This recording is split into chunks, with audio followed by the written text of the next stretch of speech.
오랜 세월에 걸쳐 인류는 태양계의 다른 행성들을 적극적으로 탐색해 왔습니다.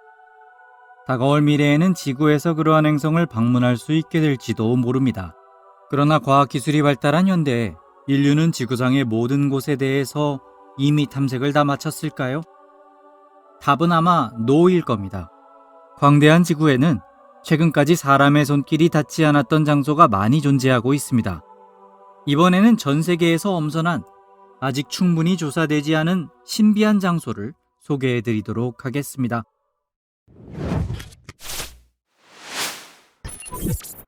남울리산, 모잠비크. 가장 먼저 소개드릴 곳은 아프리카 남동부에 위치한 모잠비크 공화국의 남울리산입니다.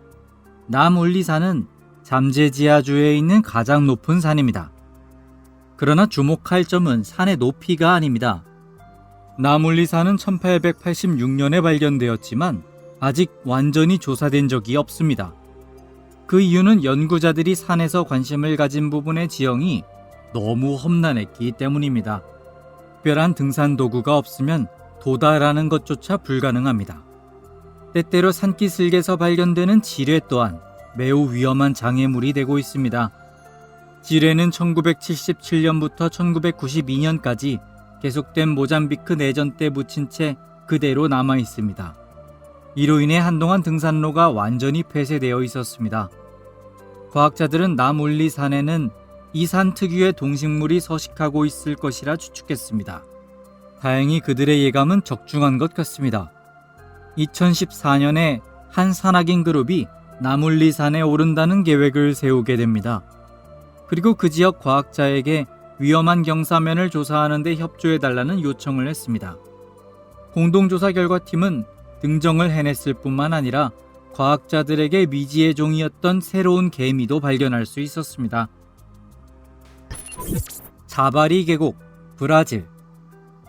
브라질에 있는 자바리 계곡은 아마존의 가장 중요한 지류의 이름을 따서 명명되었습니다.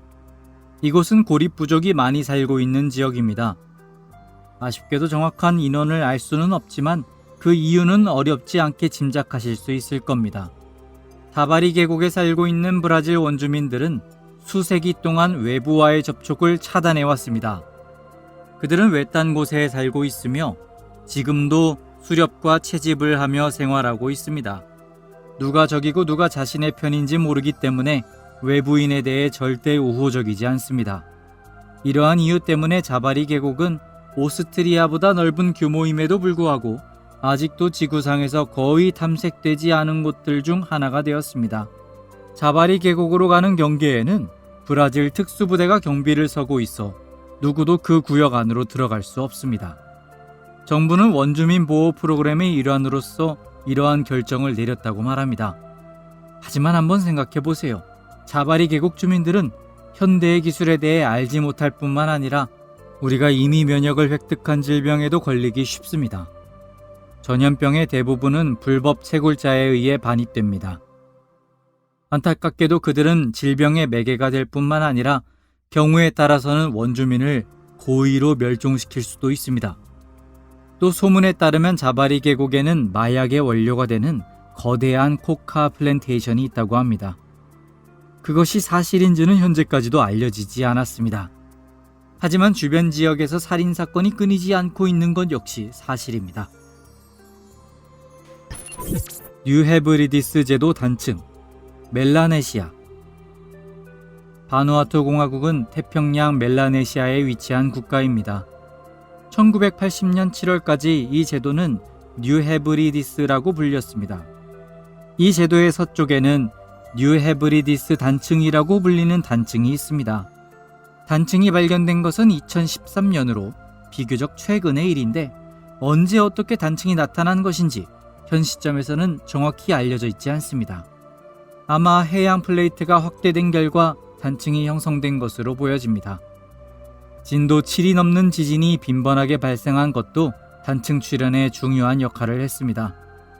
사실 현재의 바누아투 공화국인 뉴헤브리디스 제도는 흔히 말하는 환태평양 조산대에 위치해 있습니다. 태평양을 둘러싸고 있는 것처럼 화산 열도와 지각 변동에 의한 단층선이 존재합니다. 지구상에서 발생하는 지진의 최대 90%는 이 환태평양 조산대에서 발생하고 있습니다. 단층이 발견된 해에 영국과 뉴질랜드의 과학자가 조사를 개시하였고 조사를 위해 특수한 로봇이 심해로 보내졌습니다. 그러나 도중에 예상보다 단층이 깊다는 사실을 알게 되어 조사를 완전히 마치지는 못했습니다. 그럼에도 연구자들은 지금까지 알려지지 않았던 물고기종을 몇 가지 발견할 수 있었다고 합니다. 산동동굴, 베트남. 베트남 중부에 위치한 산동동굴은 세계에서 가장 큰 동굴로 알려져 있습니다. 이 동굴은 황빈성의 혼약 해반 국립공원 안에 자리하고 있습니다. 일부 장소에서 동굴은 높이 200m, 폭 약 150m에 달하기도 합니다. 게다가 동굴 전체의 용적은 3,850만 세제곱미터로 믿을 수 없을 정도의 크기를 자랑합니다. 이 동굴은 공원을 산책하던 지역 주민들에 의해 1991년에 처음 발견되었습니다. 그러나 대규모 조사가 이루어진 것은 2009년에 들어서였습니다. 조사는 여러 명으로 구성된 영국 팀에 의해 진행되었습니다. 동굴 안은 숨을 삼킬 정도의 신비로운 광경이 펼쳐져 있었고 지하 하천과 폭포도 존재했습니다. 산동이란 베트남어로 산과 강을 뜻하기 때문에 동굴 이름은 아무래도 이 지하 하천에서 유래한 것으로 보여졌습니다. 또한 일부 장소에서는 천장이 무너져 있었는데 거기서 햇빛이 비쳐들고 있었습니다. 그래서 동굴에서는 독자적인 생태계가 형성되었습니다. 이 광활한 정글 안에는 여러 희귀 원숭이와 큰 박쥐, 코뿔새 등이 서식하고 있습니다. 전문가들에 따르면 동굴은 250만 년 이상 전에 형성되었을 가능성이 있다고 합니다. 현재 산동동굴은 투어를 이용하여 방문할 수 있습니다. 그러나 1년에 수백 명 정도로 한정되어 있고 난이도 또한 높습니다.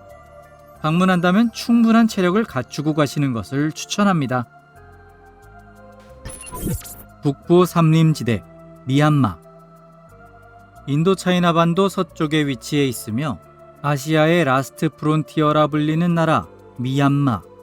미얀마의 북쪽에는 세계 최대 규모의 삼림지대가 펼쳐져 있습니다. 면적은 약 3만 1,000 평방킬로미터입니다. 숲속에는 사람이 거의 살고 있지 않으며 이 지역의 상당수는 아직 사람의 손길이 닿지 않았습니다. 덕분에 이 삼림에는 세계에서 최대 규모의 개체수를 자랑하는 호랑이 외에도 긴팔 원숭이와 레서 판다, 곰과 코끼리 등 희귀동물이 많이 서식하고 있습니다. 그러나 안타깝게도 이 다양한 희귀동물의 존재로 인해 많은 밀렵꾼과 사냥꾼들 역시 존재하고 있으며 뿐만 아니라 고무농원의 개발 등으로 인해 숲이 조금씩 파괴되고 있습니다. 현재 주변주에서는 삼림지대의 본래 모습과 동식물 보호를 위해 노력하고 있습니다. WSC 야생생물 보호학회가 이를 감독하고 있다고 합니다. 나미브 사막, 나미비아. 마지막으로 소개해드릴 곳은 아프리카 남서부 연안에 위치한 나미브 사막입니다. 사막의 이름은 원주민의 말로 아무것도 없는 장소라는 뜻입니다. 나미브 사막은 지구상에서 가장 오래된 사막이라고 불립니다. 사막이 형성된 것은 8,000년 전일 것이라 추측하고 있습니다.